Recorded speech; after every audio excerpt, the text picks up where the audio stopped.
¿Cómo están? Muy buenas noches. Bienvenidos una vez más a este espacio de razón y creencia. Vamos a continuar con esta serie de las distintas teologías que se ha estado estudiando y para esta noche vamos a ver la teología calvinista con un invitado especial. Él es el profesor Winston Medina, que nos va a estar dando la ponencia de esta noche. Él es, en un momento. Winston Medina nació en San Felipe, estado Yaracuy, Venezuela. Obtuvo el título de licenciado en teología del Instituto Superior de Teología de Latinoamérica. También es licenciado en educación, mención inglés, enseñanza de inglés como lengua extranjera, certificación internacional con GPA. Activities and Societies, música, religión, idiomas y creatividad de nuevas estrategias didácticas. Pastorea y mentorea, también enseña, que es la más grande de sus pasiones. Y justamente esta noche nos va a estar dando esta clase acerca de la teología calvinista y para eso vamos a tomar apunte de las siguientes recomendaciones para esta reunión. Ingresar con los micrófonos silenciados y cuidar su fondo al encender la cámara. Tener su Biblia a la mano. Tomar notas de lo aprendido en clase. Anotar sus preguntas para realizarlas al final de la exposición. Levantar la mano para solicitar la reactivación del micrófono y participar. Plantear preguntas concisas y respetar el tiempo de las preguntas. Así que de esta manera vamos a empezar esta noche. Por favor, hermano Winston, adelante, el micrófono es todo suyo. Buenas noches, espero que estén muy bien. Gracias por esa introducción y esa breve biografía que tenía muchísimo tiempo que no sabía de esa biografía que está por ahí en las redes, pero es para mí un honor poder estar aquí gracias al hermano que me invitó de Fe y Creencia. Yo aún no los conozco a todos, a la única que conozco es a nuestra hermana Jessie Prado, ni siquiera sabía que iba a estar acá, pero qué gusto poder tenerles aquí a todos y es para mí un privilegio poder ser considerado para compartir con ustedes este tan importante y valioso tema que es uno de los temas de mi pasión como lo es la teología calvinista. Y bueno, al día de hoy vamos a comenzar definiendo qué es el calvinismo y voy a tratar de usar los términos más sencillos posibles para hacerlo más accesible para todos.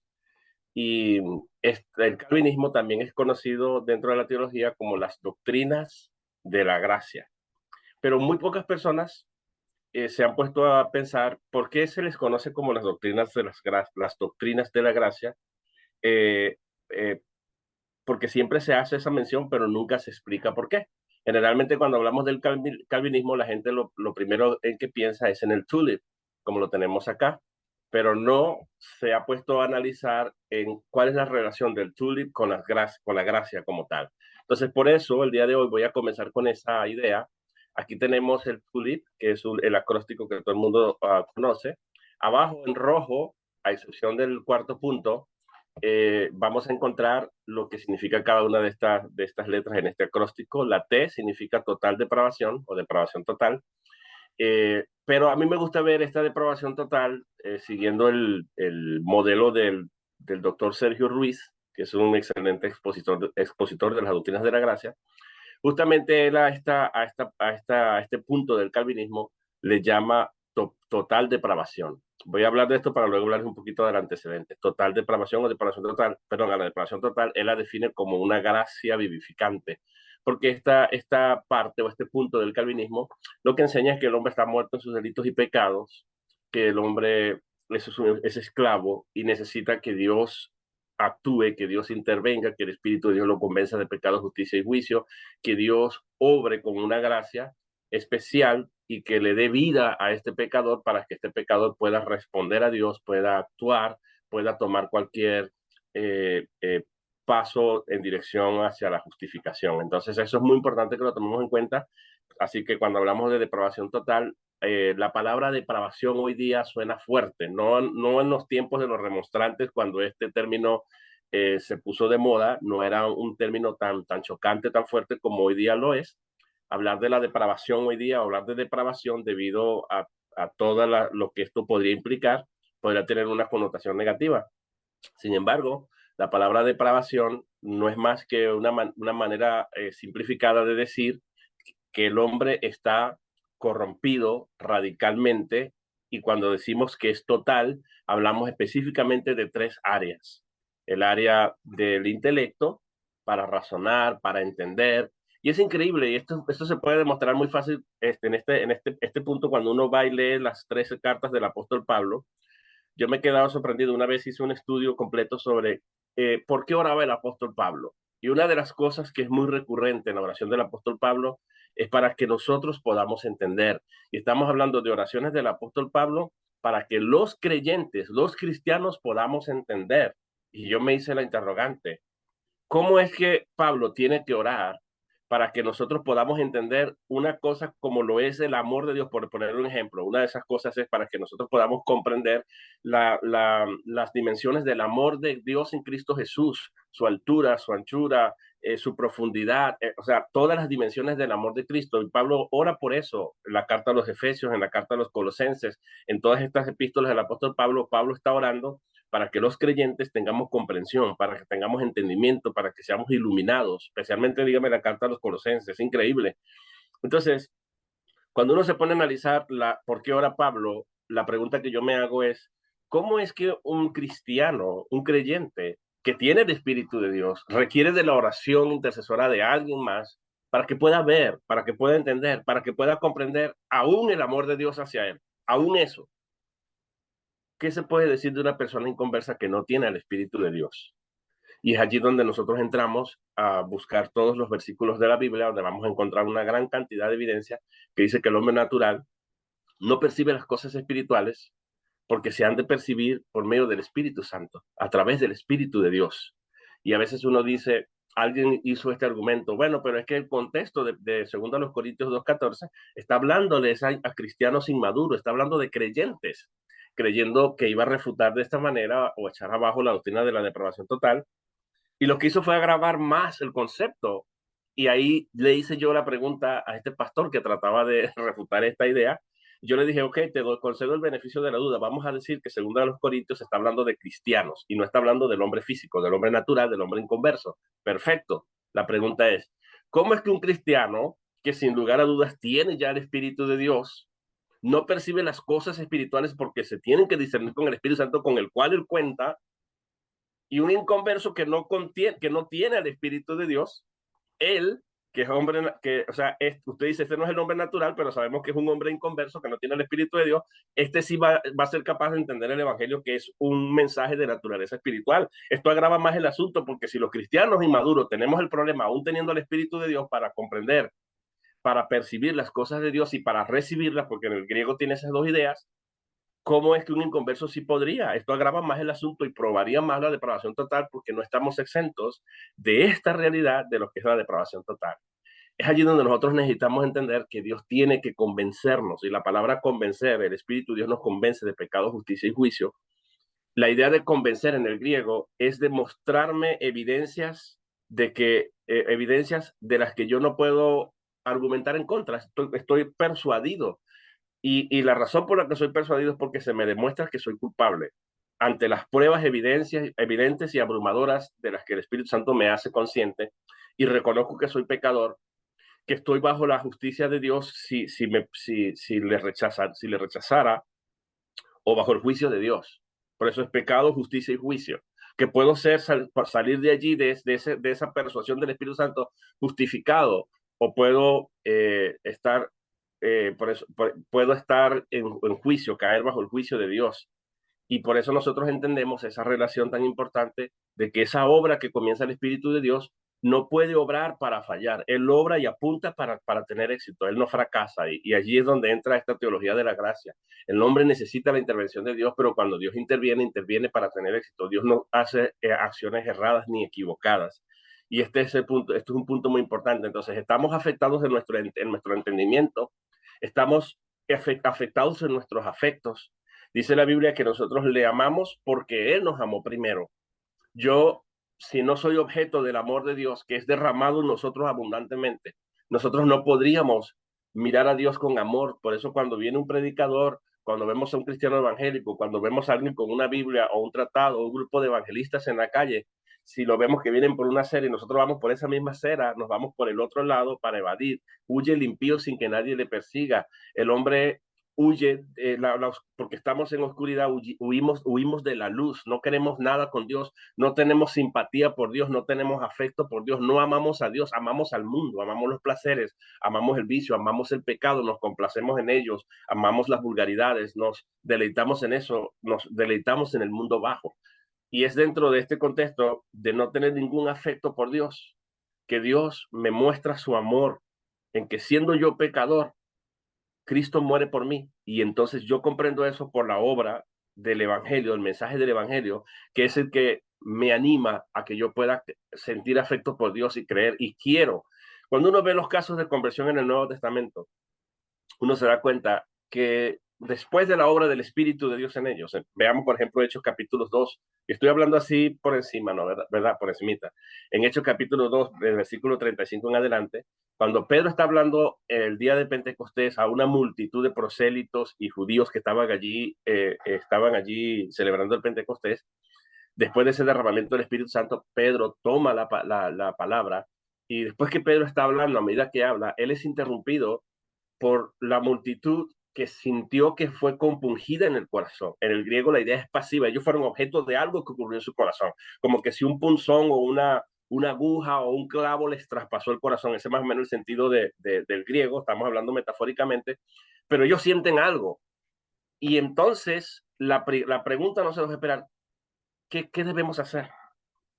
Inmediatamente ellos quieren algo, cualquier cosa que Pedro le hubiese dicho, a esta gente ellos hubiesen estado dispuestos a obedecer porque la obra, la compunción que tenían era tan ciertísima y era una obra de Dios, porque la idea, y hay un complemento a gente, lo que se llama divino, lo cual implica que Dios obró, que el Espíritu de Dios obró, que Cristo mismo obró en el corazón, se encargó de tocar el corazón de esa gente, al punto que ellos quieren y preguntan qué debemos hacer.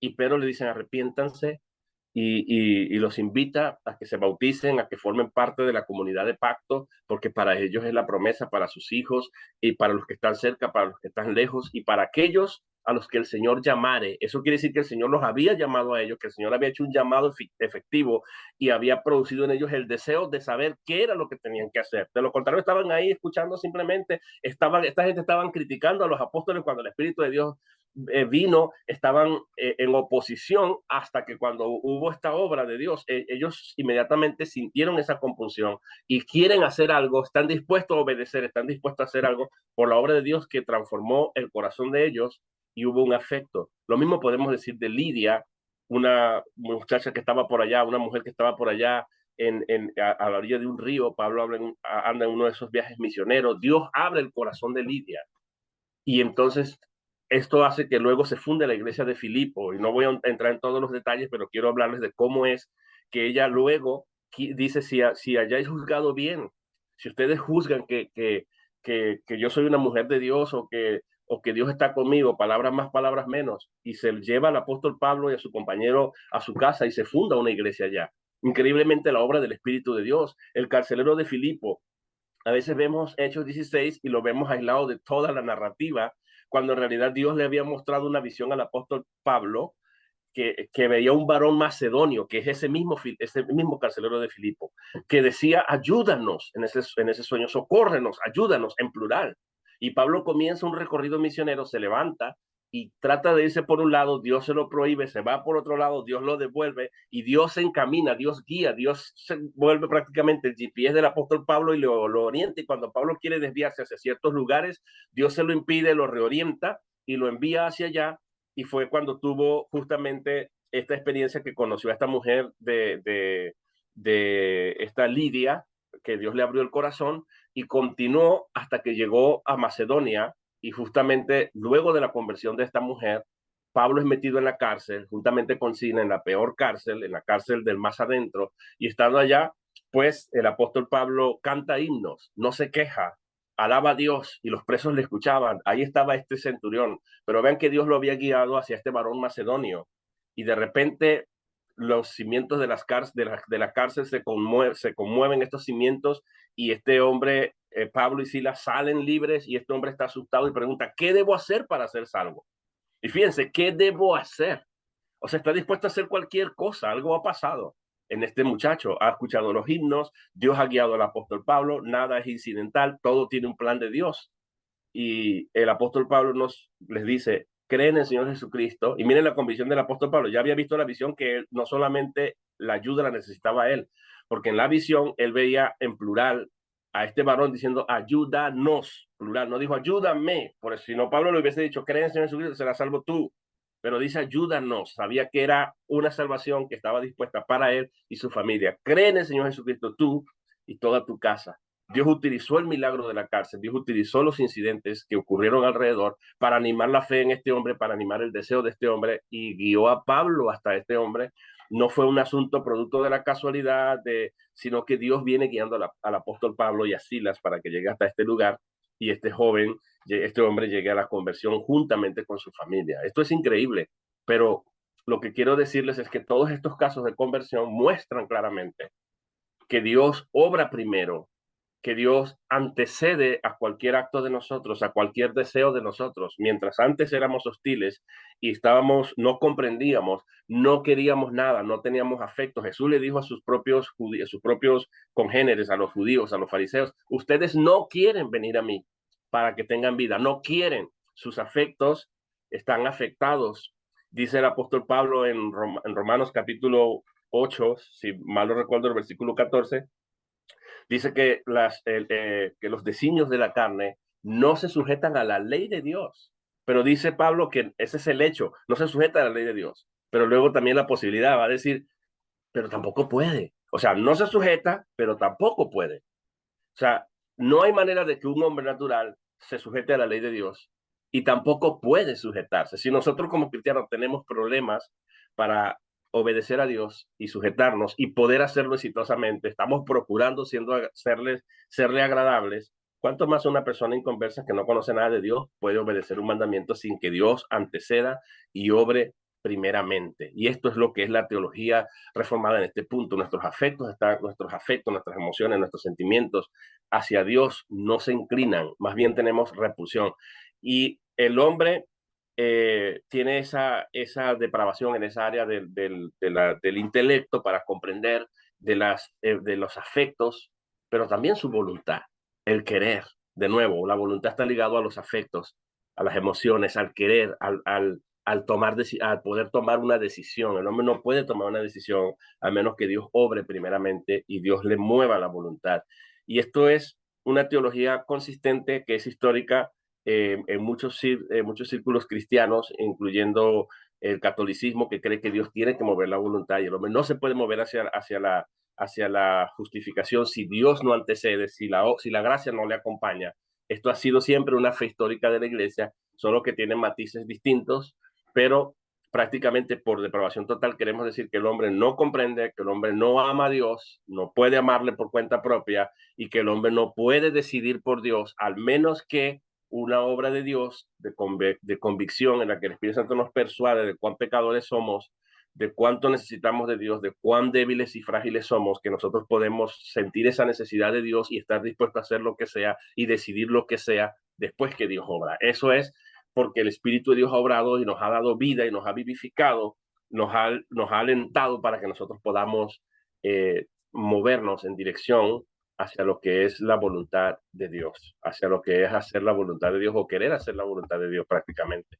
Entonces, por eso le llamamos a esta idea de la depravación total, la idea desde la perspectiva humana, estamos depravados, para explicarlo de un modo más sencillo, nosotros estamos afectados radicalmente, lo que hace que nosotros amemos, que nosotros comprendamos, que nosotros decidamos esa área, la raíz de nuestras acciones, el centro de nuestras acciones, está radicalmente corrompido, como lo decía el doctor R.C. Sproul, y necesitamos la obra de Dios, pero desde una perspectiva divina, a esto se le llama una gracia vivificante. Estamos muertos. El lenguaje de la Biblia no es estamos enfermos o estamos afectados medianamente o parcialmente. No, la Biblia dice que estamos muertos, que somos esclavos, que hacemos lo que nuestra naturaleza nos lleva a hacer, lo que hacemos, la voluntad del príncipe del aire, del aire o de las tinieblas, conforme a nuestra naturaleza, según nuestra propia naturaleza.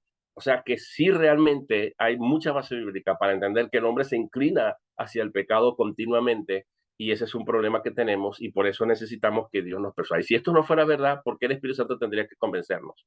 ¿Por qué la fe tiene que ser por el oír y el oír por la palabra de Dios? Sin evangelio, sin la obra del Espíritu Santo, si el evangelio no llega con poder, ¿qué es lo que hace que el evangelio funcione para unos y no funcione para otros? Bueno, porque Dios le da vida a los que Él quiere darle vida y los va animando para que estas personas puedan responder a Dios.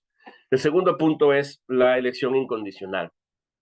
Cuando nosotros vemos la obra de Dios, esta obra de Dios, y entendiendo que estamos afectados y que estamos depravados en todo el sentido de la palabra, radicalmente corrompidos, no hay nada bueno en nosotros como para que Dios diga, bueno, me voy a basar en que Juan Ruperto, Anacleto, Petronilo y Sinforosa tienen esta virtud, tienen esta cosa buena. Jesucristo mismo dijo, cuando le dijeron, maestro bueno, él le dijo, ¿por qué me llamas bueno? Si nadie es bueno, ninguno es bueno, solo Dios.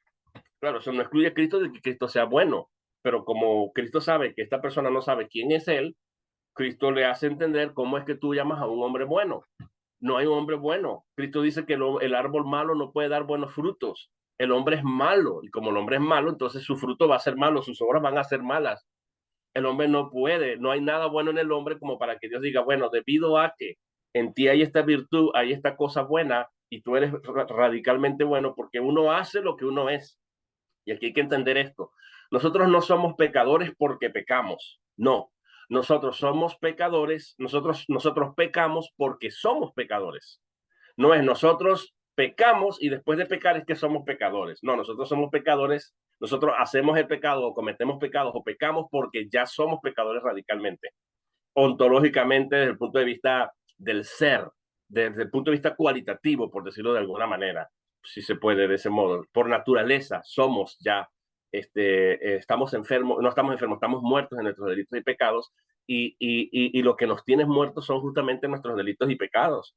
Entonces, cuando Dios analiza al hombre y toma en cuenta todas las contingencias, Dios tiene dos opciones. La opción es, el hombre, lo único que merece el hombre es la condenación. Lo único que merece el hombre es que yo actúe en justicia y los condene y se pierdan, porque el hombre se ha apartado, no hay justo, no hay bueno, no hay quien haga lo bueno, todos se han desviado, todos se han corrompido.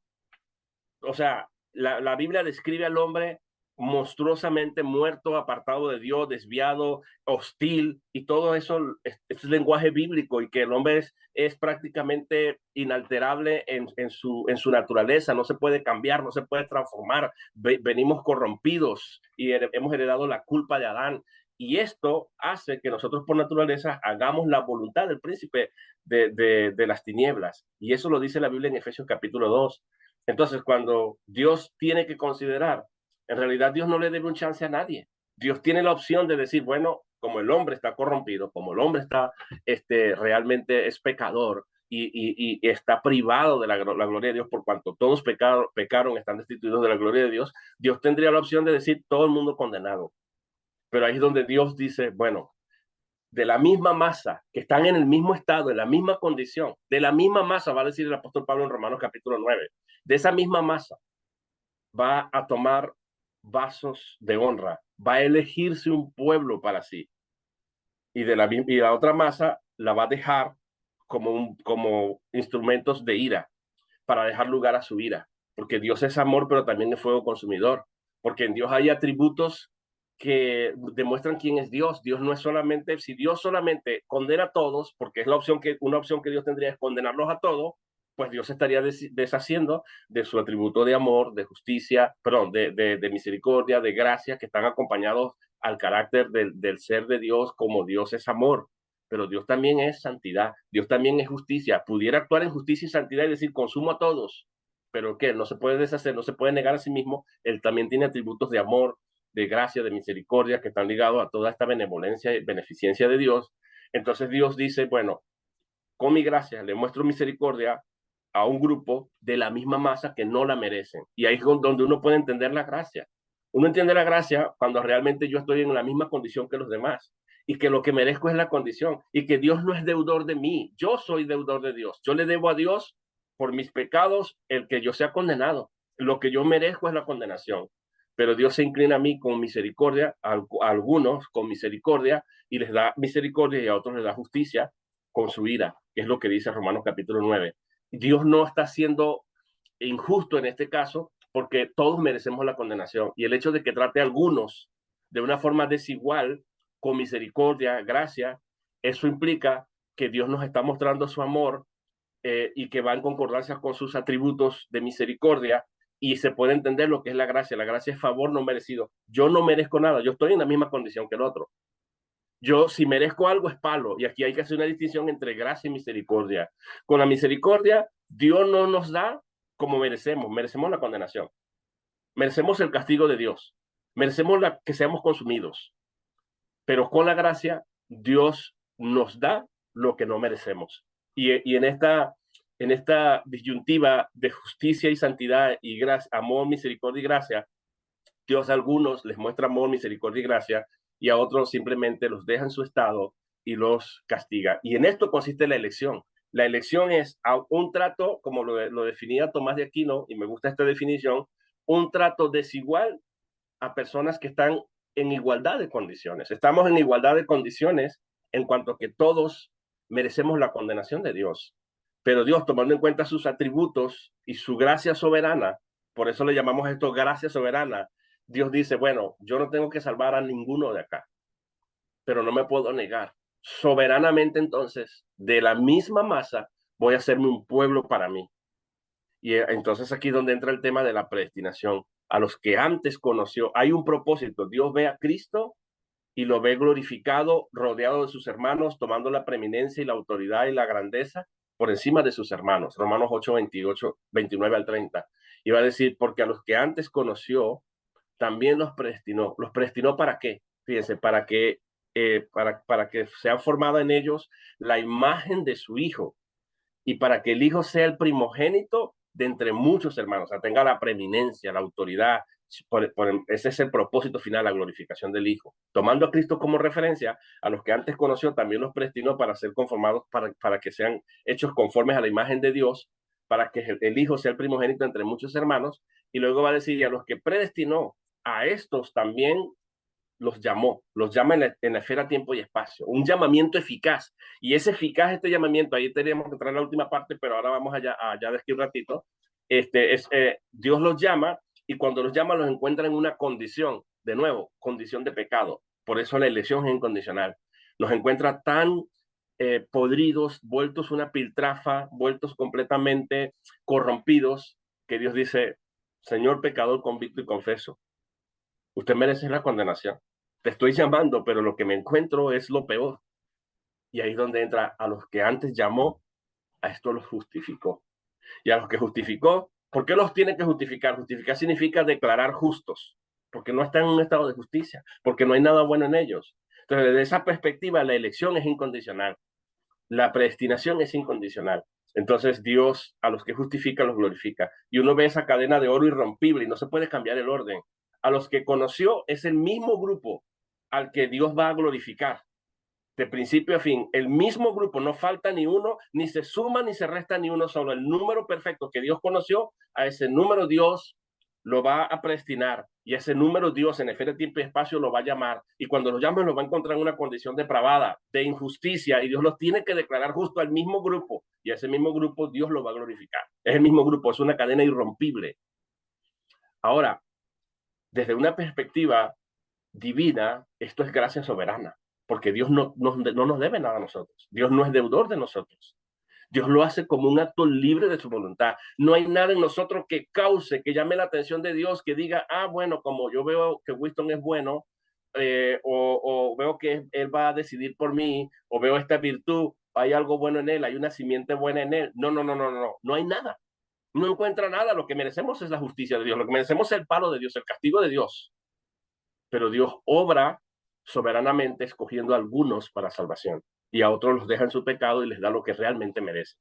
Por eso la elección es incondicional, pero es un acto soberano de Dios. Desde la perspectiva de Dios, si hay una condición, esa condición está en Dios, depende del beneplácito de Dios, según el beneplácito de su voluntad, por el puro afecto de su voluntad. Efesios capítulo 1, versículo 4, dice que Dios nos escogió, y dice cuándo nos escogió. Ni siquiera estábamos en existencia, nos escogió en Cristo antes de la fundación del mundo. Eso quiere decir que hay una relación de dependencia, de dependencia en la decisión de Dios, y es Cristo. El único que tiene que existir para Dios tomar soberanamente esta elección es Cristo. Y en Cristo Dios nos ve, porque Cristo es la referencia, nos ve unido a Él. Y sobre esa base, Dios entonces nos escogió soberanamente antes de la fundación del mundo. Pros catabolis cosmo en el griego, antes de la fundación del mundo, antes de que nosotros existiéramos, eso es en la eternidad pasada. Dios nos escogió en la persona de Cristo, en Cristo como nuestro representante federal, como nuestro jefe, nuestra cabeza federal, como nuestro representante. En Él Dios hizo la decisión antes de que nosotros existiéramos. Y esto es, por eso es elección incondicional desde la gracia soberana de Dios, como dice segunda de Tesalonicenses 1:9, que había una gracia que estaba dispuesta para nosotros en Cristo Jesús desde antes de los tiempos de los siglos. De manera que Dios nos salvó y nos llamó con un llamamiento santo en la esfera, tiempo y espacio. No por obras para que ninguno se glorie, no por nuestras obras, sino por su misericordia. La medida, el estándar es la misericordia de Dios. Fíjense eso. La medida, ahí hay una preposición de medida. La medida es la misericordia. O sea, Dios me mide mis obras, mide todo y dice, no, ninguna de estas cosas califica. Ni la persona califica, ni sus obras califican. Es más, Dios le dijo a su propio pueblo que había escogido anteriormente, le dijo que sus obras eran obras de inmundicia, que eran una llaga podrida desde la coronilla de la cabeza hasta los dedos de los pies. Ahora, yo cuando escucho estas cosas digo, bueno, si Dios le está diciendo eso a su pueblo, ¿qué se puede esperar de la gente inconversa? Si el pueblo santo de Dios, escogido ya por Dios, Dios lo describe en esos términos, que tienen la presencia de Dios, que tienen la Torá, que tienen la ley, que tienen la Biblia, que tienen la Escritura y que deberían ser santos. Dios los describe que sus obras de justicia son como el trapo menstrual de una mujer. Eso es lo que quiere decir. Son obras de inmundicia. Son como trapos de inmundicia. Lo compara con eso, que era bastante escandaloso para un judío. Y si Dios dice eso de su pueblo, ¿qué no dirá? O sea, ¿cómo será la realidad del hombre inconverso que no tiene a Dios, que no tiene el Espíritu de Dios? Somos más responsables aún nosotros. Y eso es algo que nosotros tenemos que entenderlo muy bien. Y entonces Dios nos eligió con amor eterno, le dice Dios, le manda a decir Israel, con amor eterno. No un amor por allí pasajero, temporal, que se va a acabar, no. Con amor eterno te he amado. Y por esto, o sea, porque te he amado con amor eterno, dice la Septuaginta, yo, movido por esta razón, te moví a la compasión, te moví hacia la misericordia, te moví. Se usa la palabra, la misma palabra elko en el griego, o el kio, que quiere decir arrastrar o atraer o traer, mover, como cuando uno lanza un anzuelo y agarra un pez, o un pescado ya en este caso, y uno lo ala. Ese es el sentido. Con cuerdas de amor Dios nos ala, con cuerdas de amor nos ha atraído. Y ese es el sentido. La razón es que como Dios le ha amado eternamente a su pueblo, entonces Dios soberanamente movido Dios por esa misma razón de su amor eterno. El modo es que los amó. ¿Cómo los amó? Con amor eterno. Así es el modo como Dios los amó. Y debido a que ese amor de Dios es eternal hacia ellos, Dios a su pueblo se va a encargar de moverlo. Y esto es consonante con lo que Cristo dice en Juan capítulo 6, 37, 42, 44. Ninguno puede venir a mí si el Padre que me envió no lo atrae. Todo el que viene a mí, dice Cristo, yo no le echo fuera, pero viene no por cuenta propia, viene porque el Padre lo trae y yo lo resucitaré en el día postrero. Son preciosas estas doctrinas. Entonces, cuando entendemos estas cosas, entendemos que al saber que somos parte de una misma masa y que Dios va a escoger y va a mostrar misericordia a un grupo, a ese que Dios le muestra misericordia, a ese lo está cubriendo de una gracia, o sea, y lo hace por gracia soberana. Cuando nos afecta a nosotros, siendo de esa misma masa de perdición, de esa misma masa de condenación, que merecíamos el juicio de Dios y nos mostró misericordia, Dios realmente va a salvar a esos que conoció. Porque de ese grupo, de la misma masa, conoce a unos. Y a esos que conoció, entonces los va a predestinar para que lleven la imagen del Hijo. Y esto es consonante con el resto de la Biblia. Por ejemplo, primera de Juan, capítulo 3. Miren cuál amor nos ha dado el Padre. A veces tenemos una idea que el amor de Dios es igual para todo el mundo. No. Si el amor de Dios es igual para todo el mundo, el resultado es que todos tendrán que ser hijos de Dios, porque miren lo que dice. Miren cuál amor nos ha dado el Padre para que seamos llamados hijos de Dios. Entonces, podemos llamar hijos de Dios a todo el mundo porque Dios ama a todos igual, ¿no? Dice, por eso el mundo no nos conoce, El mundo tendría que conocer a Dios resultativamente, o sea, resultaría en que amara a Dios y conociera a Dios si Dios los amara a todos de la misma manera. No, miren cuál amor, y eso es una expresión de asombro, de grandeza, de intensidad. Miren, miren, miren cuál amor nos ha dado el Padre para que seamos llamados hijos de Dios, seamos considerados hijos de Dios por adopción. Dice, por eso el mundo, que no es objeto del amor de Dios de la misma manera, no nos conoce, no nos reconoce, porque a Él tampoco le conoció. Iba a decir, amados, y ahora somos hijos de Dios. Qué mayor privilegio saber que somos hijos de Dios, ¿verdad? Ahora somos hijos de Dios. Y aún no se ha manifestado lo que hemos de ser, porque sabemos que cuando Él se manifieste, le veremos tal cual es y seremos transformados en la misma imagen de Él. Y le veremos tal cual es. O sea, que esa es la etapa final de la salvación. La salvación envuelve regeneración, justificación, santificación y glorificación, que es el estado final en el que traeremos la imagen de Dios. Y ese es el grupo a los que antes Dios conoció, a ese mismo grupo Dios los predestina para cumplir el propósito final, el propósito que es que su hijo sea el primogénito entre muchos hermanos. Y para que Dios no falle, no le falle a su hijo, a este grupo que conoció, los predestina para que tengan la imagen de su hijo, para que sean conformados a su imagen, para que la imagen de Cristo les sea transferida a ellos. Y entonces Cristo esté orgullosamente exaltado en medio de sus hermanos. ¿Cómo le va a fallar Dios a Dios? A Cristo. ¿Cómo le va a fallar Dios, perdón, a su Hijo, a Jesús? Por eso Cristo en Hebreos 2, versículo 10 dice, yo y los hijos que Dios me dio, que murió para llevarse a muchos hijos a la gloria. Y va a decir Pedro, a los que Dios llamó, va a decir Pedro, el Dios de toda gracia.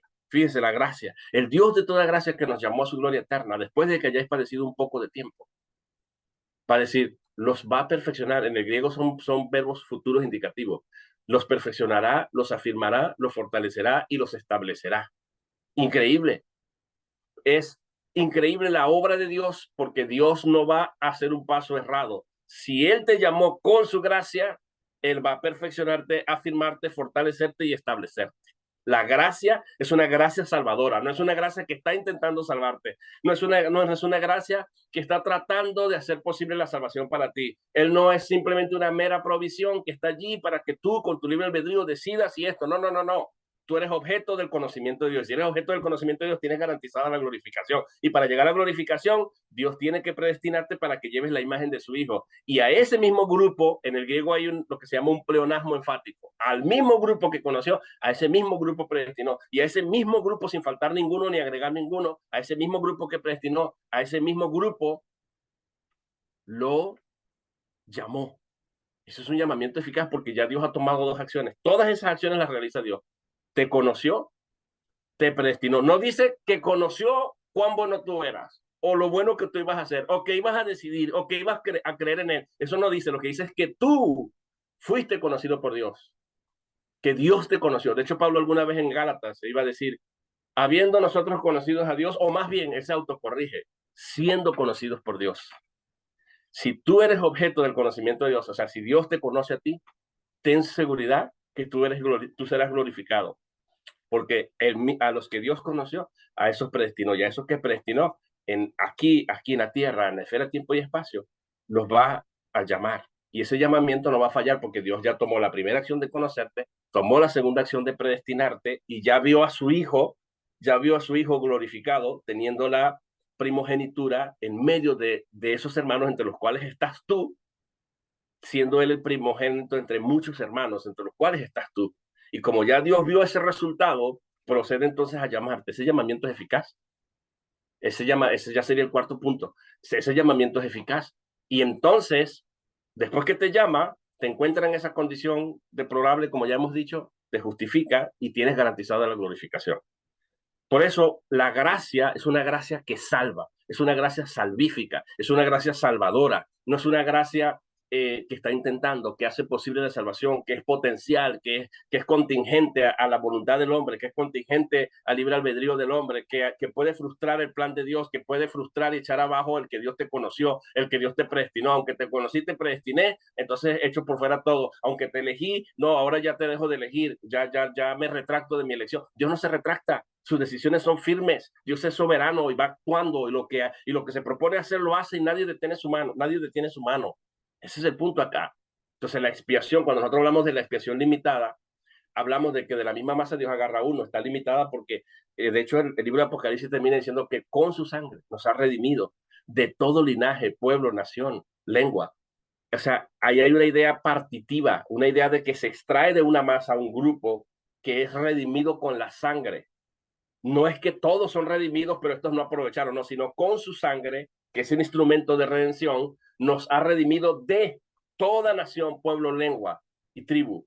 De allí Dios me saca y esta es la sangre de Cristo, cubre a todos. Aunque la sangre de Cristo es suficiente para salvar todos los pecados de todos los hombres de todo el mundo, ¿fue eso lo que Dios se propuso? No, Dios salva con su sangre, con la sangre de Cristo, salva a, a un grupo que está allí en Apocalipsis capítulo 5 de todo pueblo, lengua y nación. Lo extrae de ese grupo y a ese grupo es que su sangre efectivamente y eficazmente ha salvado.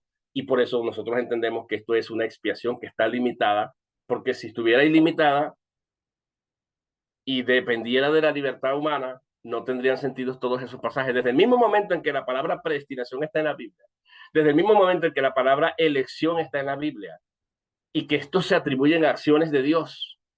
Ya nosotros tenemos que entender que esto es mutuamente excluyente. Si hay predestinación, hay gente que no es predestinada. Si hay elección bíblicamente, y nadie puede deshacerse de esos conceptos, Efesios 1:4, Romanos 8:29, primera de Pedro 1:1 al 3, si hay elección, entonces hay gente que no es elegida.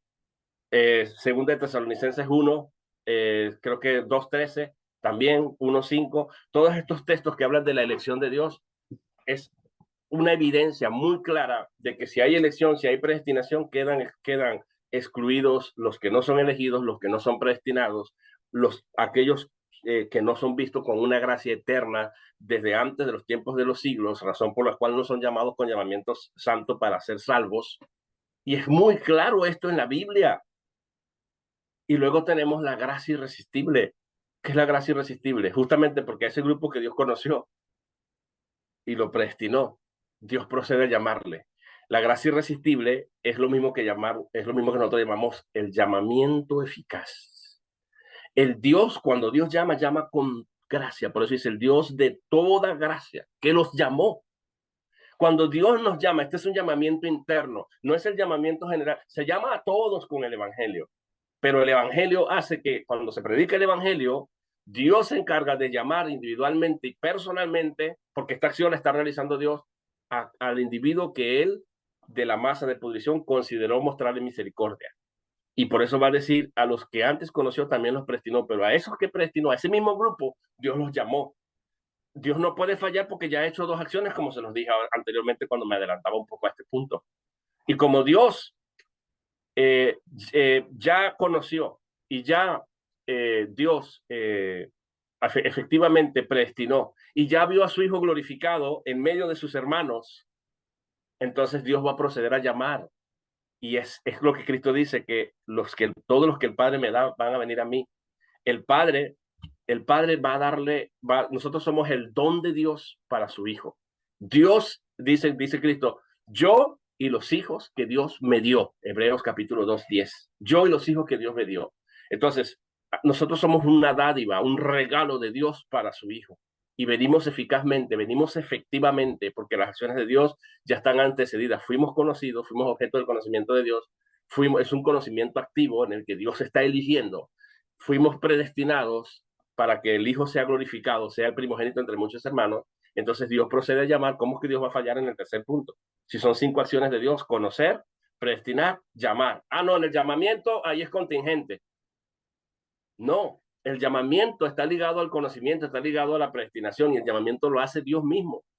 Y cuando me llama, me encuentra como un pecador. Y entonces Dios mismo, a ese mismo grupo que llamó, lo va a justificar. Y ese mismo grupo que justificó, lo va a glorificar para que se cumpla el propósito de que su hijo sea el primogénito entre muchos hermanos y se lleve a sus hijos a la gloria. Eso es prácticamente lo que es la gracia irresistible. No es más que un llamamiento efectivo y eficaz, garantizado de que Dios no va a fallar, porque ya ha tomado dos acciones y llama resultando en que terminemos justificados. Y como somos justificados, y ese mismo grupo que Dios conoció, Es el mismo grupo que va a ver glorificado al final, que va a glorificar al final, que va a llevar por predestinación la imagen de su Hijo.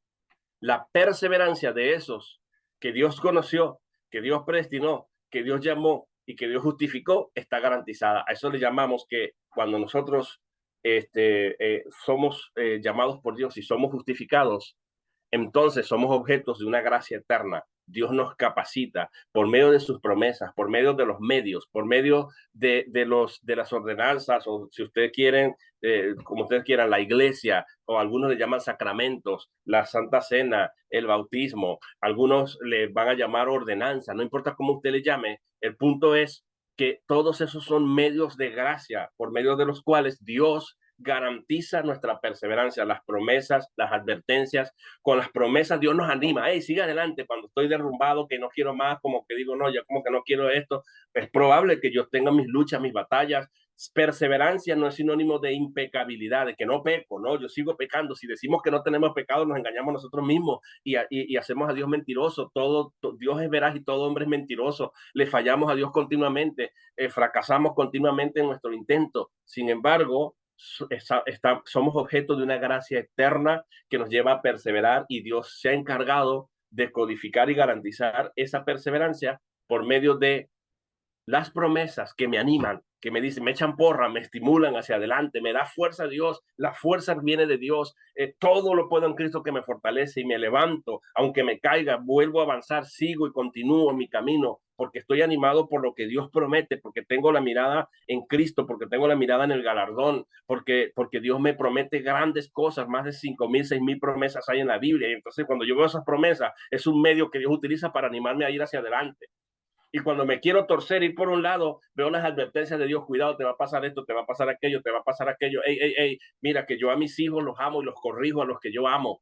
Y se prueba que no son bastardos sino hijos. ¿Cómo? La disciplina. Y los hago partícipe de mi disciplina a través de la disciplina. Cuando Dios nos da palo, cuando Dios nos castiga, está haciéndonos partícipes de su santidad. Y eso es prácticamente lo que quiere decir esto. Por eso yo lo entiendo como lo entiende también el doctor Sergio Ruiz, del que hice mención al principio. Por un lado, uno va como por una calle con dos muros. El muro de las promesas que me animan y el muro de las advertencias, de las exhortaciones, de las amonestaciones, de los consejos, que me dicen, hey, cuidado, porque Dios castiga a sus hijos, porque el juicio retributivo de Dios es un hecho, porque el juicio vindicativo de Dios otra vez juzgará a su pueblo. Dios castiga a su pueblo, no implica condenación eterna, pero Dios de esa manera garantiza la perseverancia de nosotros. Y la perseverancia tiene dos alas. Tiene el ala de la preservación de Dios, porque Dios a los que llama los guarda y el maligno no le toca. Pero también tiene la parte de la demanda y responsabilidad de nosotros, la perseverancia. Preservación de parte de Dios y perseverancia de parte nuestra, en esos consejos que Dios me da, en sus mandatos, que me dice, sed santos porque yo soy santo. El hombre no produce santidad. Ese mandamiento no viene del aire, es que Dios me ha capacitado, me ha dado su santidad. Y como me ha dado su santidad, me puede decir, sed santos, y puedo hacerlo. ¿Por qué? ¿Cuál es la razón? Porque Él es santo. Sobre la base del atributo de Dios, Él me ha transferido, se llama un atributo comunicable de Dios, me ha transferido su santidad. Y después que yo tengo la santidad de Dios en mí, que no es más que Cristo mismo, como dice un himno, entonces yo puedo ser santo. Y la palabra ser santo tiene una raíz etimológica en el griego que tiene la idea de ser diferente. Y eso prácticamente es lo que es la doctrina de la gracia, en resumen, lo que es la doctrina de la teología calvinista, en resumen, es una doctrina maravillosa por la que yo personalmente doy mi vida, porque realmente puedo ver la libertad de Dios y la garantía que aquellos que Dios conoció van a terminar glorificados sin que se sume uno, sin que se reste ninguno, y no es producto de la contingencia del hombre, sino del conocimiento activo de Dios, que resulta en que ese mismo grupo termine glorificado. Por eso dice, a los que antes conoció, también los predestinó para ser hechos conforme a la imagen de su Hijo, y para que él sea primogénito entre muchos hermanos, y a los que antes predestinó, perdón, y a los que predestinó también los llamó, y a los que llamó los justificó, y a los que justificó los glorificó. Atención, esta es la gracia eterna. Aquí termino. Dice que los glorificó. Pablo tenía dos opciones acá. Pudo haber utilizado tres opciones. Pudo haber usado un subjuntivo. Puede que lo glorifique. A los que justificó, puede que lo glorifique. Pudo haber usado un subjuntivo, una idea de duda. Puede que lo glorifique. Pudo haber usado un futuro, poniendo la acción en el futuro, en modo indicativo, diciendo, a los que antes conoció, los predestinó, los llamó, los justificó y los glorificará. O sea, lo pone allá, pero hay una contingencia también, es un poco débil, aunque está garantizada por el modo indicativo, implica el hecho, va a decir, y activo va a decir, los glorificará, pero al futuro. Esa es otra manera de hacerlo, aunque es segura, decirlo, los glorificará. Es una idea segura, pero ahí está el tiempo, quedaría como muy largo. Y la otra manera que va a ponerle la cerita en el pastel y que va a garantizar que la glorificación es un hecho ya, de la cual podemos estar 100% seguros, es que utilizó un auristo. Por eso dice, los glorificó. O sea, Dios lo da por hecho ya. Eso implica que la acción sigue siendo futuro, se llama un auristo futurista, pero es tan ciertísima la glorificación que Pablo la tiene que constatar y colocar como un hecho ya dado en el pasado. ¿Saben por qué? Porque al mismo grupo que Dios conoció, a ese mismo grupo predestinó. Y ese mismito grupo que Dios conoció y predestinó, a ese mismo grupo Dios llamó. Y ese mismo grupo que Dios conoció, predestinó y llamó, a ese mismo grupo Dios justificó. Y ese mismo grupo que llamó, predestinó, llamó, pero que conoció, predestinó, llamó y justificó, a ese mismo grupo lo justificó. La justificación no es un hecho todavía, pero los glorificó, perdón, a los que justificó. Ahora la pregunta es, no es un hecho todavía la glorificación. Yo no tengo cuerpo glorificado, pero Pablo dice, está hecho. Eso quiere decir que no se puede sumar uno, ni se puede restar ninguno de los que Dios conoció. Tienen garantizada la glorificación y eso es la gracia eterna. Y cuando hablamos de la perseverancia de los santos, es la seguridad de la salvación. Porque a esos que Dios conoció, ese mismo grupo, sin faltar ninguno y sin agregarse ninguno, pues van a ser glorificados, teniendo la imagen de su Hijo, y el Hijo se lo llevará a la gloria. Bendito sea Dios. Es todo lo que quería compartirles.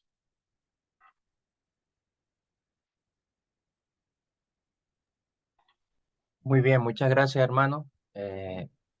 Bastante completa su exposición, su intervención. Creo que, como lo explicó al principio, como nos predijo al principio, que lo iba a hacer en términos bien simples y sencillos para que estuviera al alcance de todos.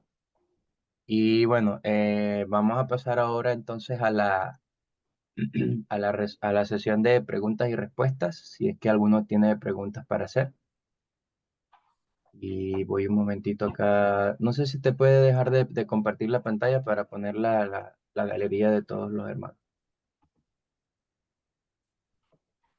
Ok.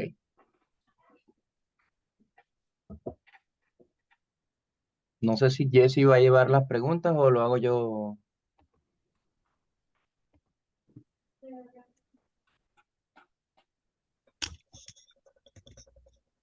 Saludos, hermano Héctor. ¿Cómo estás, hermano Rafael? Dios te bendiga. Bienvenido. Si quiere, yo le ayudo con las láminas acá. Ya estoy acá en la computadora. Dale, adelante, no hay problema.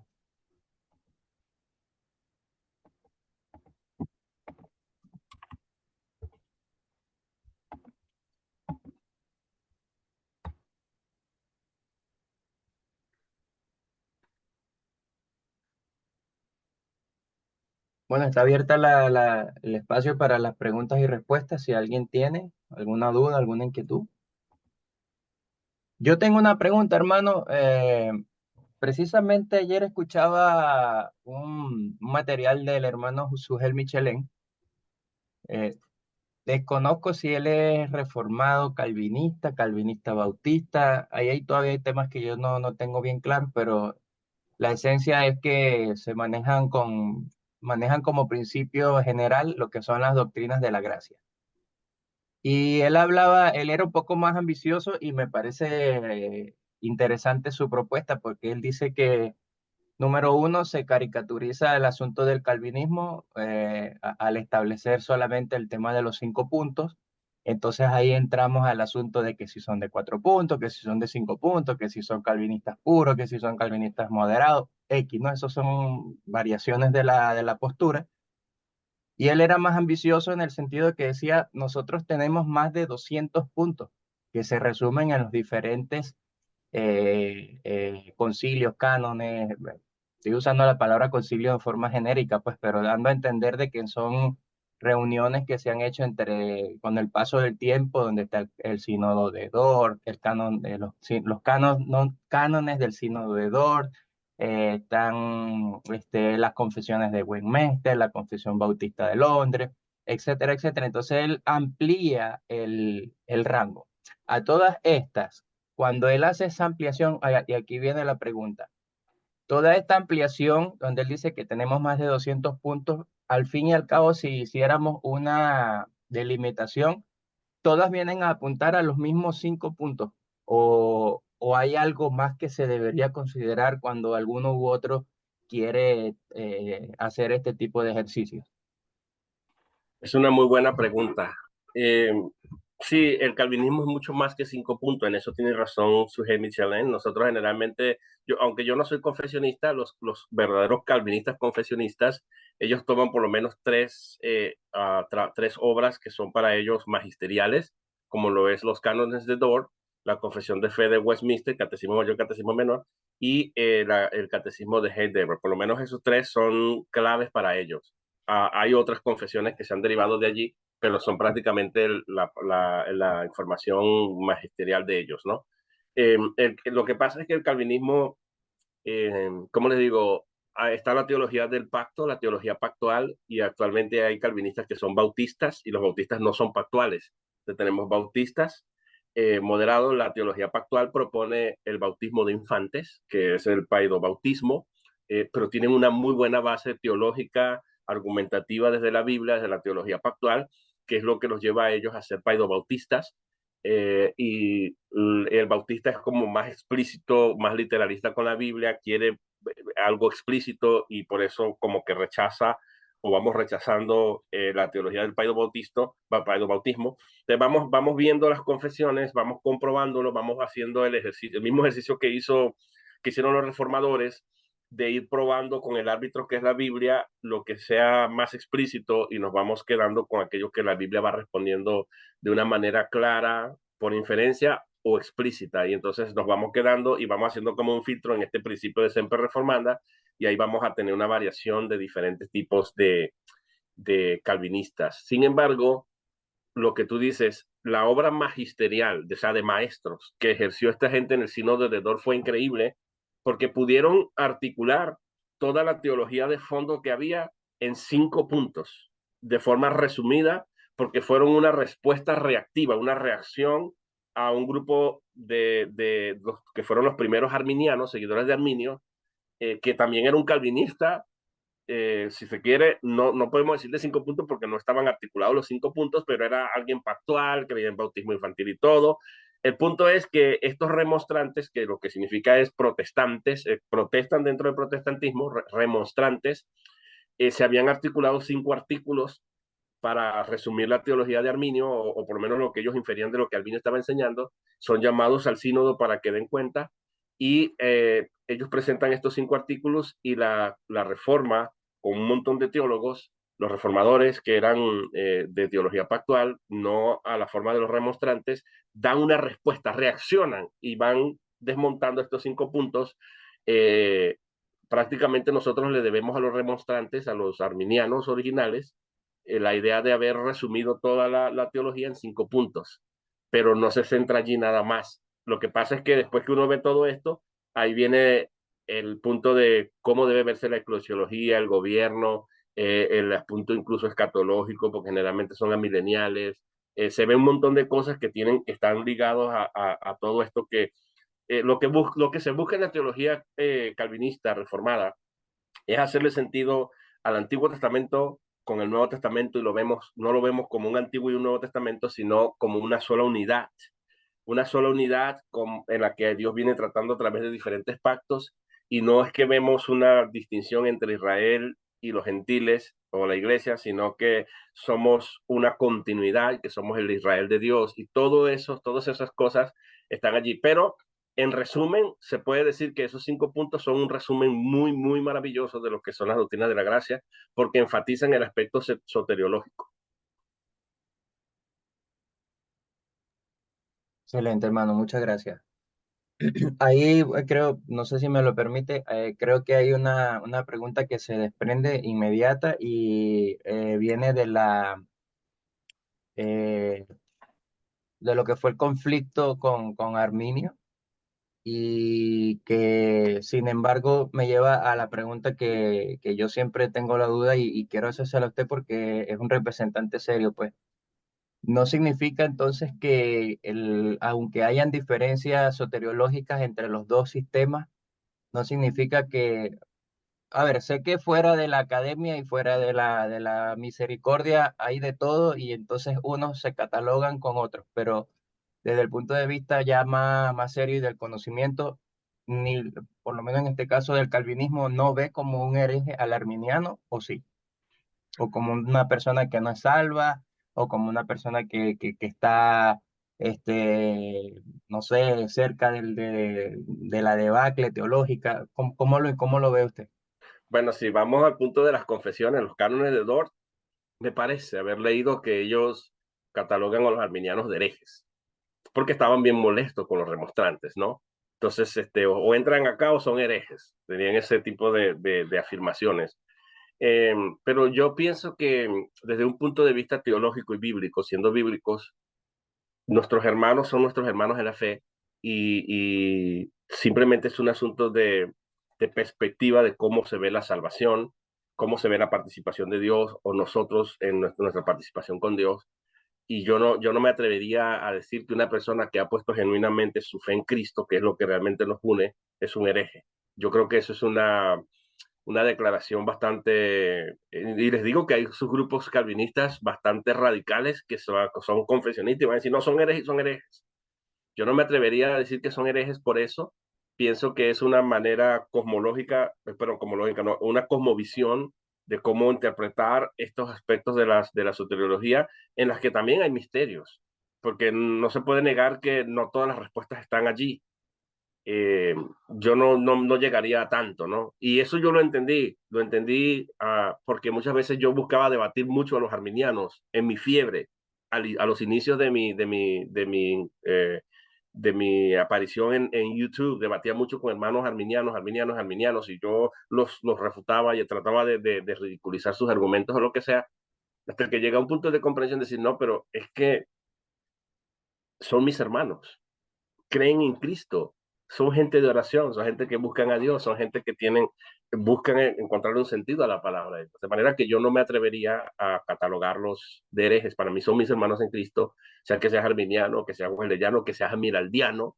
Quisiera yo que fuera calvinista, pero es que no me salva un sistema teológico, no me salva un sistema soteriológico. Es más, la soteriología ni siquiera es una doctrina esencial, es una manera de ver cómo es que Dios obra en la salvación.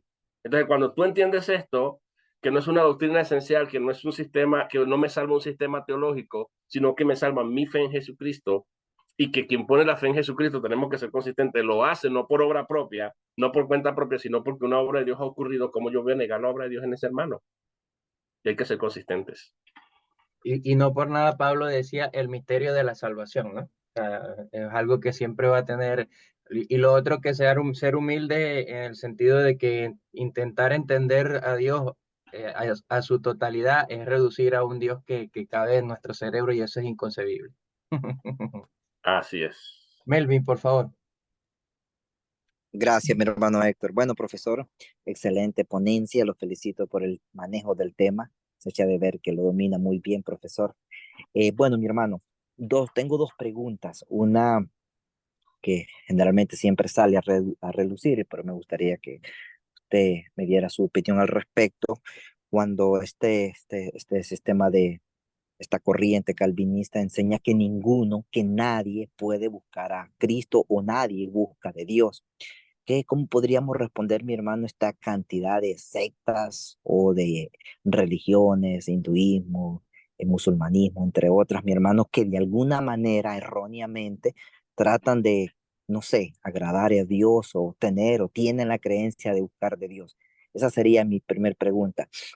La otra, mi hermano, es con respecto, hablaste bastante de la gracia, eh, muy buena explicación, mi hermano. Ahora bien, ¿cómo ve este sistema calvinista ya una vez estando en Cristo, la gracia? la vemos, mi hermano, ya que hay dos, digamos, al menos yo conozco dos formas en la cual explican la gracia del señorío o la gracia gratuita, o sea, ya el caminar cristiano, digamos. No sé si me doy a entender con esa segunda parte, ¿no?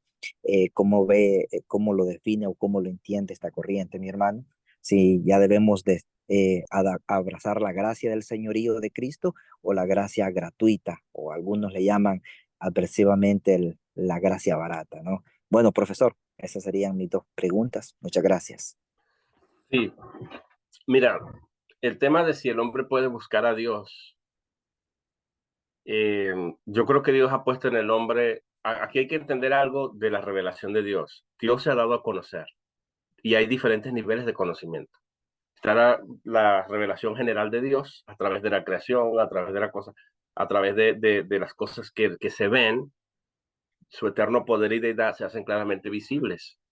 Y entonces el hombre, lejos de buscar a Dios sobre la base de esa revelación, porque en el calvinismo, aquí toca una base que es, en el calvinismo, la base de la responsabilidad principalmente está en el conocimiento. En el conocimiento. Entonces, el hombre conoce a Dios de manera que no tiene excusa, ya sea por revelación general, ya sea por el uso, por la conciencia, porque hay una voz interna en el ser humano. Dios ha puesto en el hombre también la ley moral, y también por medio de la revelación específica de la palabra de Dios a través del pregón del Evangelio, Jesucristo, los apóstoles, los predicadores, etcétera. Dios se ha dado a conocer de alguna manera.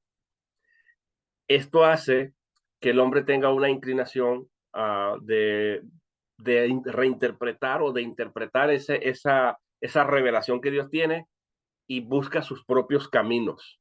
Busca sus propios caminos hacia el hinduismo, hacia otro lado. Eso no es lo que se está argumentando con respecto al apóstol Pablo. Justamente el hecho de que el hombre se desvíe y se vaya hacia otras ideas que son completamente heréticas y distorsionadas y todo esto, prueba que el hombre busca un Dios a su medida, que es lo que justamente el argumento del apóstol Pablo, que se van envaneciendo en su propio razonamiento. Y que aunque tú luego vayas y le hables del mensaje del evangelio porque hay suficiente luz y les digas, mira, estás equivocado, el hinduismo no te lleva a Dios por esto y esto, ellos resisten y se sigue probando la depravación total. Y ahora, no es porque ellos no concluyen de que existe un Dios, porque tú les preguntas, sí, nosotros creemos que existe un Dios, tú le preguntas a algunos sectarios, sí, nosotros creemos que hay un Dios y todo lo demás. Ahora, hay otro punto acá. Nosotros también creemos que Dios tiene su pueblo en todos lados y que Dios obra para que esas personas puedan venir a Él a su debido tiempo, porque hay mucha gente que ha salido del hinduismo, que ha salido de otras sectas y ha salido de religiones paganas y todo esto. Dios obra increíblemente con su pueblo, con los que son suyos. Pero esa búsqueda, cuando hablamos nosotros que el hombre no busca a Dios, lo que queremos decir es que el hombre no lo busca, porque aquí lo que tenemos que ver es qué demanda Dios. ¿Crees que Dios demanda una perfecta obediencia?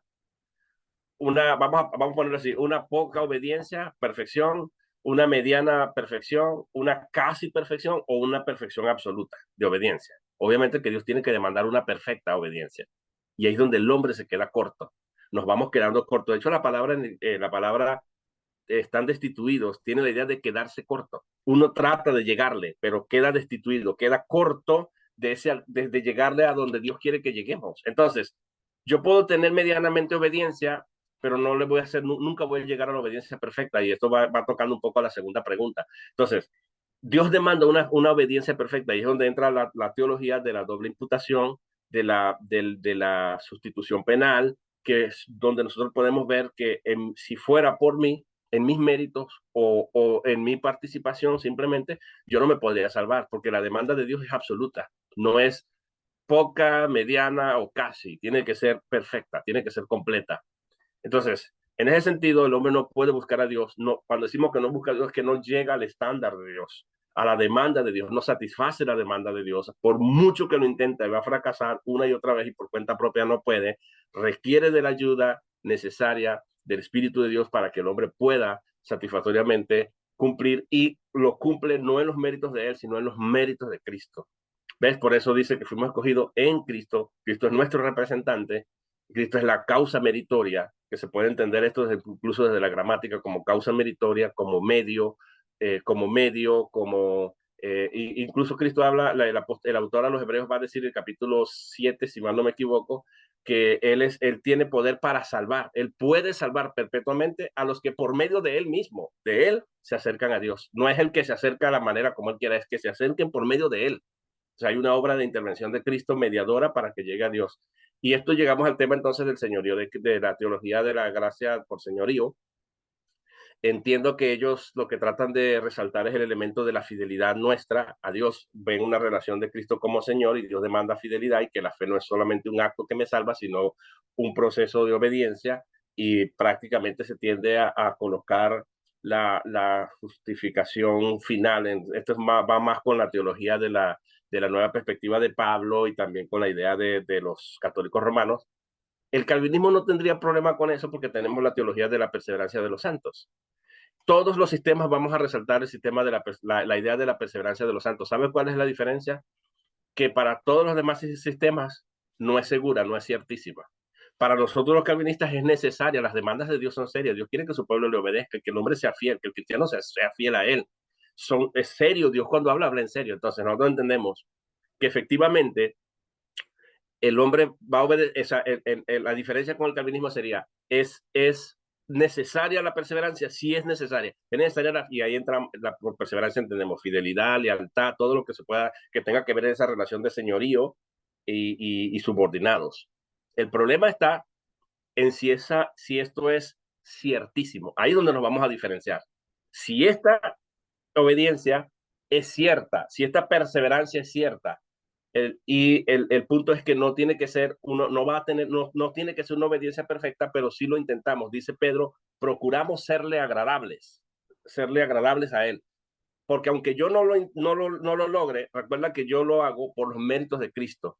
Por eso cuando nosotros venimos a Dios, y termino con esto, pregunta corta, respuesta larga, Dios va a decir que si confesamos nuestros pecados, Él, hablando de Cristo, y pone esta figura de como que si estuviéramos frente a un juzgado, Él es fiel y justo.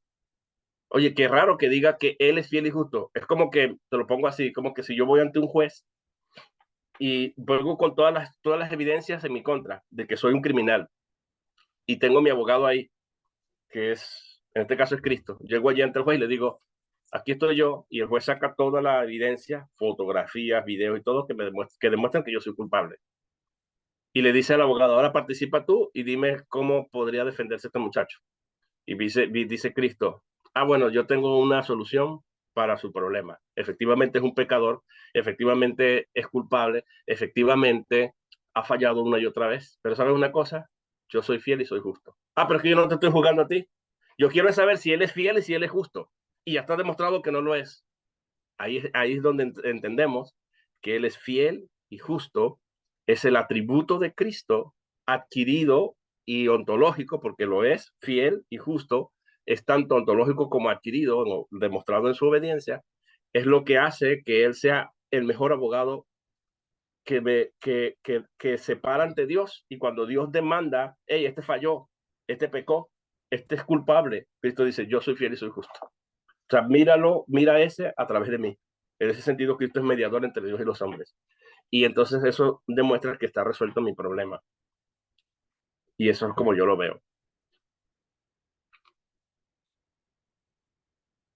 Oh, buenísima la ilustración, me gustó. Bueno, no sé si hay alguien más que tenga por ahí alguna pregunta. Hay unos comentarios en el chat.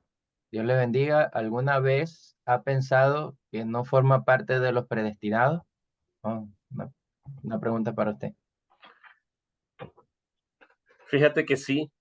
Fíjate que en estas desavenencias de la vida, en estos problemas que uno va atravesando por la vida, uno sufre decepciones como cristiano, uno pasa por diferentes pruebas, por altas y bajas.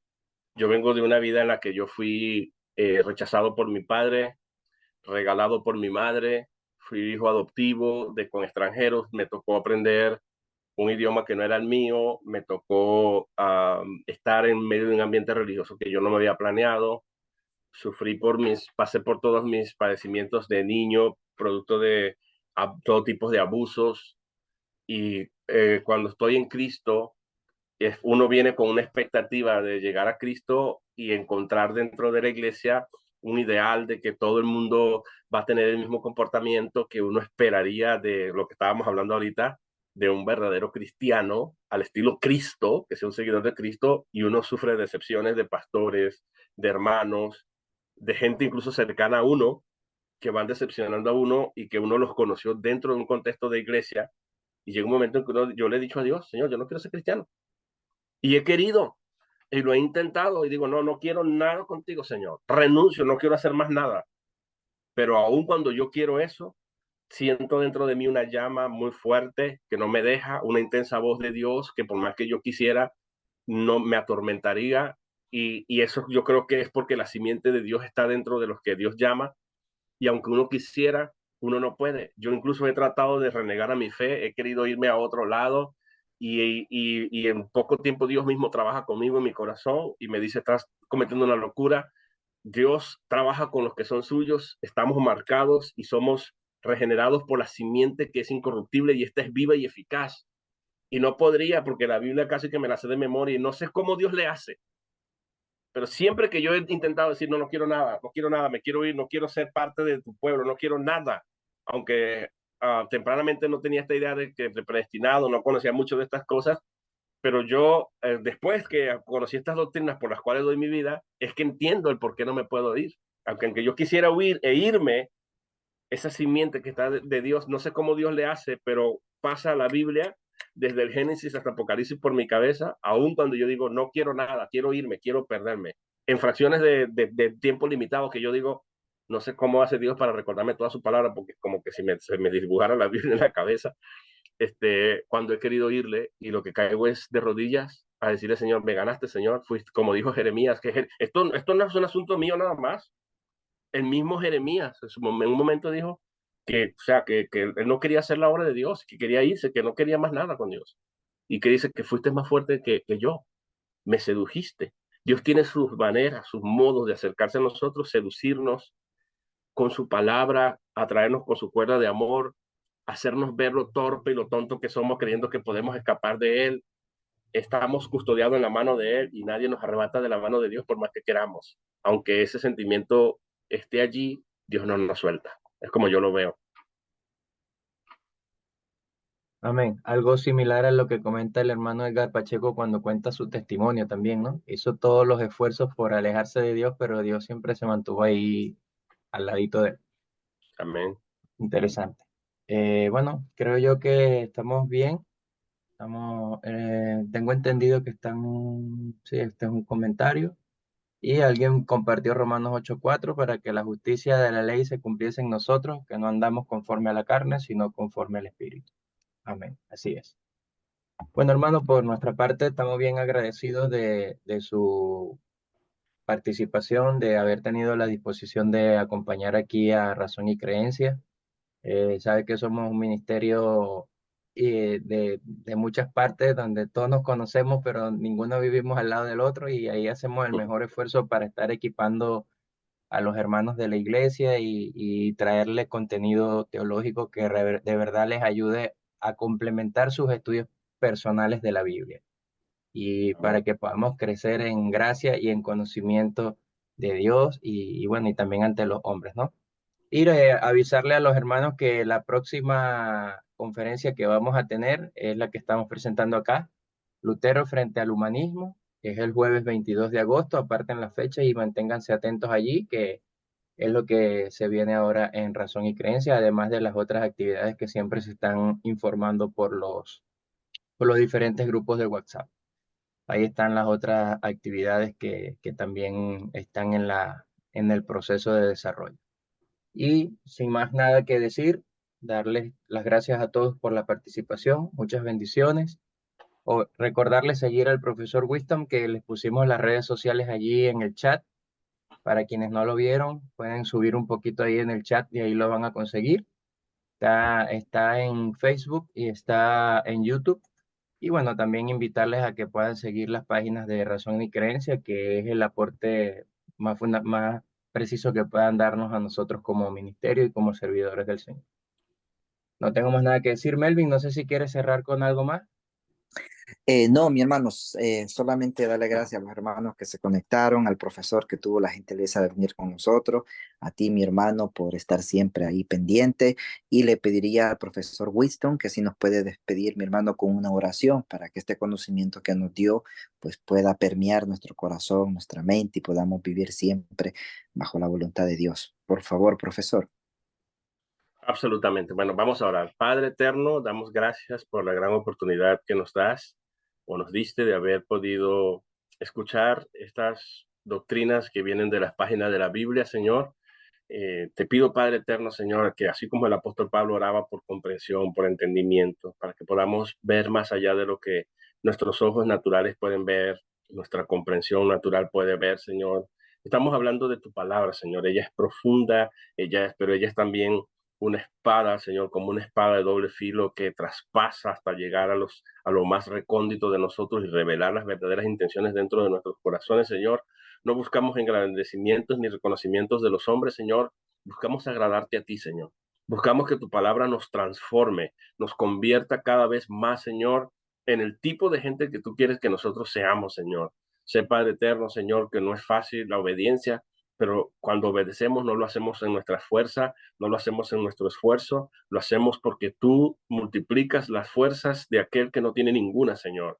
Y que tu palabra sea un aliento, un aliciente, una medicina, Señor, que nos aliente, que nos anime y que nos sane, Padre, a seguir adelante y perseverar continuamente, Señor, en tus caminos, bajo tu gracia, bajo tu amparo, bajo tu cuidado, bajo tu custodia, Señor, porque somos guardados por ti y el maligno no nos toca, Padre. Damos gracias por estas maravillosas doctrinas, Señor, que sé que son controversiales, pero por encima de todas estas cosas, Señor, sabemos que tú eres el único que puedes iluminar nuestros corazones, revelarte a nosotros y hacernos entender, Señor, que es solo tu gracia, Padre, nos sostiene, solo tu gracia, Padre, nos mantiene en pie. Y por eso queremos darte gracias. Gracias por la hermandad en medio de estos hermanos, Señor. Gracias, Padre, por aquellos que vayan a ver este video a posteriori también oramos por ellos para que tú les puedas iluminar y guiar, porque la oración es un medio de gracia, Señor, para llegar a los corazones de las personas que nos escuchen. Y damos gracias por esta gran bendición que hemos tenido el día de hoy y ponemos todo este conocimiento que se ha impartido aquí el día de hoy, Señor, para que tenga un fruto increíble en los corazones de de los que ya han escuchado este mensaje y lo escucharán en el futuro. En el maravilloso y poderoso nombre de tu Hijo amado Jesús, te lo ponemos. Amén. Amén, amén. Gracias a todos, que el Señor les bendiga, tengan buenas noches y hasta la próxima. Muchas gracias, hermano Winston. Por ahí, de repente más adelante lo invito yo a una conversación más personal allí con el equipo de Oído Activo. Claro que sí, hermano. Estamos a la orden Saludos. siempre, todos. Chao, chao. Chao a todos. Gracias, Gracias, bendiciones, profesor. chao.